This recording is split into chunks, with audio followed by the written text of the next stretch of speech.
আশুমুল্লাহ মেহমান বানাই বলবেন বাতিল ফিরকার গোষ্ঠীরা কোন মা বাবা সন্তান জন্ম দিয়ে থাকতে চেনাই আসেন না। আজকে আপনার দুঃখ হয়ে যাবে, আজকে আপনার দলমুক্ত হবে। একটা মৌলা 1,40,000, 2,60,000, 3,36,000 তুমি মুনির তো নবী রাসূল বানাইলে কাউকে আল্লাহর মেহমান বানাও নাই।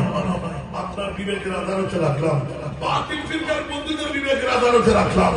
নিজের বিবেক দিয়ে উত্তরটা দেন দেখি। মৌলা কোন নবী রাসূলকে আর শুধু আল্লাহর মেহমান বানাও নাই, আমার মাহবুব নবীকে আর সব আল্লাহর মেহমান কেন বানাও? আফসোস লাগে এই দাঁড়ের সন্তান মেরাজের নবীকে বলেছে বিশ্ব বিশ্বে দিবস। বিশ্ব বিশ্বে দিবস কোন মুসলমান